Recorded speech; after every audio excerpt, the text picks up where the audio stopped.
ഒരു മുഖ്യമന്ത്രി താൻ നടപ്പാക്കാൻ ഉദ്ദേശിക്കുന്ന വൻകിട വികസന പദ്ധതികൾ മുൻകൂട്ടി മനസ്സിൽ കാണുന്നു.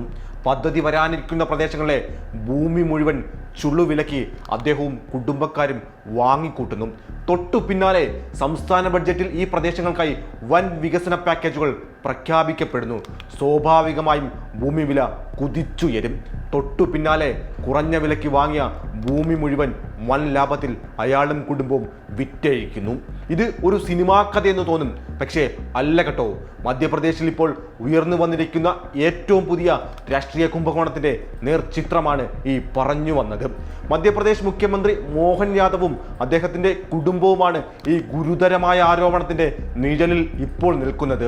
തീർത്ഥാടന കേന്ദ്രങ്ങളുടെ വികസന പദ്ധതികൾ മുൻകൂട്ടി അറിഞ്ഞ് മുഖ്യമന്ത്രിയും കുടുംബവും ഉജ്ജയിൻ നഗരത്തിൽ വൻതോതിൽ റിയൽ എസ്റ്റേറ്റ് കുംഭകോണം നടത്തിയെന്നാണ് ദി ഇന്ത്യൻ എക്സ്പ്രസ് പുറത്തുവിട്ട അന്വേഷണാത്മക റിപ്പോർട്ട് പറഞ്ഞു വെക്കുന്നത്. മധ്യപ്രദേശിലെ സ്വപ്ന പദ്ധതികളിൽ ഒന്നാണ് കേട്ടോ ഉജ്ജയിൻ മാസ്റ്റർ പ്ലാൻ. 2035 അവിടെ നടപ്പാക്കാൻ ഉദ്ദേശിക്കുന്ന പദ്ധതികളെ മുന്നിൽ കണ്ടുകൊണ്ടാണ് മോഹൻ യാദവും കുടുംബവും വൻതോതിൽ അവിടെ ഭൂമി വാങ്ങിക്കൂട്ടിയത്.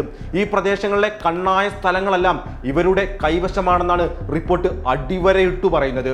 മുൻ മുഖ്യമന്ത്രിയുടെ കാലത്ത് രൂപരേഖയായ പദ്ധതി മോഹൻ യാദവാണ് കൂടുതൽ പരിഷ്കാരങ്ങളോടുകൂടി ഇപ്പോൾ നടപ്പാക്കാൻ പോകുന്നത്.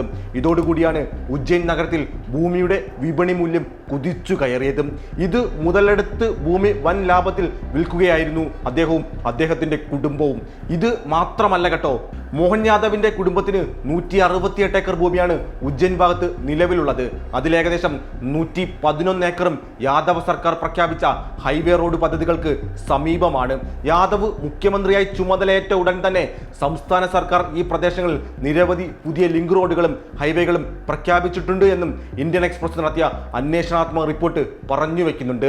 അധികാരം ഉപയോഗിച്ച് വികസന പദ്ധതികൾ മുൻകൂട്ടി കാണുകയും അതിലൂടെ സ്വന്തം കുടുംബത്തിനെങ്ങനെ കോടികൾ ലാഭമുണ്ടാക്കാൻ കഴിയുമെന്നതിൻ്റെയും മികച്ച ഉദാഹരണം തന്നെയല്ലേ ഈ മധ്യപ്രദേശിലെ ഈ കുംഭകോണവും.